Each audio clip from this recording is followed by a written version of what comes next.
Assalamualaikum warahmatullahi wabarakatuh. Annyeong. Hai guys, kami dari kelompok 4. Kali ini kami akan membahas masalah seputar perseroan terbatas, di mana kami itu beranggotakan, yang pertama aku sendiri, Selandu Sandi Lestari, dan teman aku, Dinda Kartika. Nah, selanjutnya ini adalah Sulis Alfiani. Kami juga beranggotakan Nur Hidayati. Hai Yati. Dan anggota terakhir kami yaitu Umi Saida. Moto kelanjutannya, jangan lupa tonton sampai habis ya guys. Bye-bye guys. See you. Tata cara perseroan terbatas. Pertama, pengajuan nama PT. Nama perusahaan didaftarkan oleh notaris melalui sistem administrasi Badan Hukum Kemenkumham guna mendapatkan persetujuan dari instansi Kemenkumham. Kedua, pembuatan akta pendirian PT. Yang ketiga, pembuatan SKDP, yaitu surat keterangan domisili perusahaan yang diajukan kepada kantor kelurahan setempat sesuai dengan alamat kantor PT berada. Yang keempat, pembuatan NPWP diajukan kepada Kepala Kantor Pelayanan Pajak sesuai dengan keberadaan domisili PT. Yang kelima, mengajukan SIUP, yaitu Surat Izin Usaha Perdagangan sebagai bukti legal berjalannya sebuah usaha perdagangan. Yang keenam, yaitu mengajukan tanda daftar perusahaan atau TDP sebagai bukti bahwa perusahaan atau badan hukum telah melakukan wajib daftar perusahaan. Dan yang terakhir, yaitu berita acara Negara Republik Indonesia atau BNRI, di mana setelah perusahaan melakukan wajib daftar perusahaan dan telah mendaftarkan pengesahannya dari Menteri Kemenkumham, maka harus diumumkan dalam BNRI dari perusahaan yang telah diumumkan dalam BNRI. Maka PT telah sempurna statusnya sebagai badan hukum.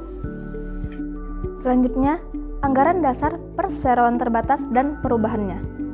Menurut buku hukum perseroan terbatas yang ditulis oleh Yahya Harahap, anggaran dasar adalah ketentuan tertulis mengenai kekuasaan dan hak-hak yang dapat dilakukan oleh pengurus perseroan terbatas, dokumen yang berisi aturan internal dan pengurusan perseroan terbatas, serta memuat aturan mengenai modal, penerbitan saham, hak suara, direksi, perolehan saham, rapat umum pemegang saham atau RUPS, dan sebagainya. Ketentuan untuk masalah perubahan anggaran dasar perlu dicantumkan dan disesuaikan dengan peraturan yang berlaku, di mana dalam anggaran dasar perlu menjelaskan dalam hal apa saja perubahan yang harus dilaporkan kepada menteri dan dalam hal apa saja perubahan yang tidak harus dilaporkan kepada menteri. Selanjutnya, struktur permodalan perseroan terbatas. Modal perseroan terbatas terdiri dari 3 modal. Yang pertama yaitu modal dasar, merupakan keseluruhan nilai perusahaan, yaitu seberapa besar perusahaan tersebut dapat dinilai berdasarkan permodalannya. Penilaian ini sangat berguna untuk menentukan kelas perusahaan. Modal dasar hanya menentukan sampai seberapa kuat perusahaan tersebut dapat menyediakan modalnya, dan sampai seberapa besar perusahaan tersebut mampu menghimpun aset-aset dan kekayaannya. Yang kedua, modal ditempatkan. Modal ditempatkan bukanlah modal real karena modal tersebut belum benar-benar disetorkan. Modal ditempatkan hanya menunjukkan kesanggupan pemegang saham, yaitu sampai seberapa banyak para pemegang saham dapat menanamkan modalnya ke dalam perseroan. Yang ketiga, modal disetor adalah modal perseroan yang dianggap real karena telah benar-benar disetorkan ke dalam perseroan terbatas. Yang selanjutnya adalah tugas, wewenang, dan tanggung jawab organ-organ perseroan terbatas. Pasal 19 Undang-Undang Nomor 11 Tahun 2020 tentang Cipta Kerja, Undang-Undang Cipta Kerja menjabarkan organ perseroan terbagi menjadi 3, yaitu Rapat Umum Pemegang Saham, Direksi, dan Dewan Komisaris. Nah, di sini kita akan membahas satu persatu. Yang pertama adalah Rapat Umum Pemegang Saham atau RUPS. RUPS memiliki kekuasaan tertinggi dalam struktur organ perseroan. Dalam hal kewenangan, RUPS memiliki beberapa kewenangan yang tidak dimiliki oleh organ lain, di antaranya 1. menyatakan menerima atau mengambil alih semua hak dan kewajiban yang timbul dari perbuatan hukum yang dilakukan pendiri atau kuasanya. Yang kedua, menyetujui perbuatan hukum atas nama perseroan yang dilakukan semua anggota direksi.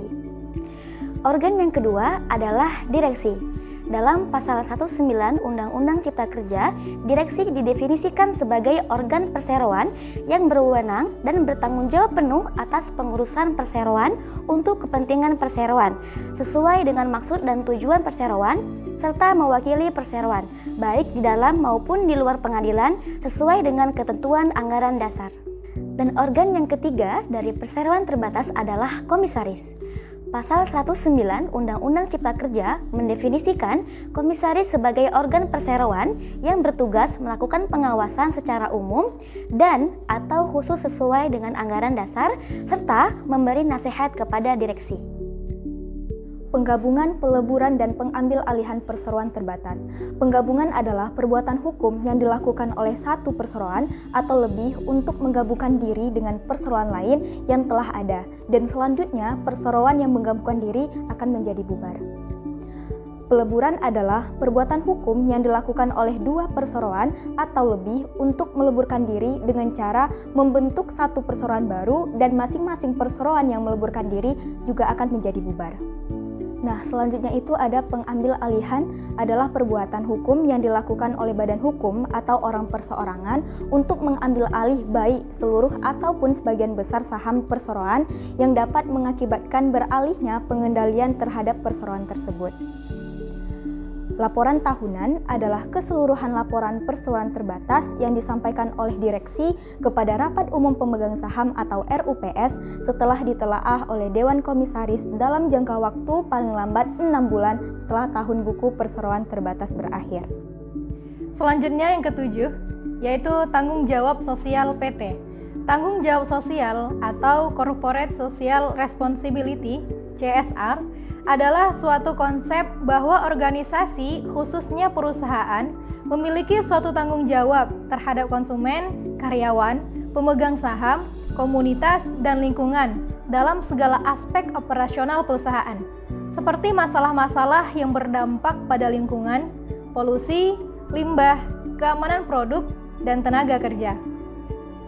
Pengertian CSR bisa dilihat dalam Undang-Undang Nomor 40 Tahun 2007 tentang perseroan terbatas UU PT Pasal 1 Ayat 3. Dan yang terakhir, berakhirnya PT. Dalam hal pembubaran perseroan terjadi berdasarkan keputusan RUPS. Kemudian jangka waktu berdirinya yang ditetapkan dalam anggaran dasar telah berakhir atau dengan dicabutnya kepailitan berdasarkan keputusan pengadilan niaga. Dan RUPS tidak menunjuk likuidator, maka direksi bertindak selaku likuidator. Baiklah, mungkin cukup sekian yang dapat kami sampaikan terkait perseroan terbatas. Kami dari kelompok 4 mohon pamit undur diri. Sekian dan terima kasih. Wabillahi taufiq wal hidayah. Assalamualaikum warahmatullahi wabarakatuh.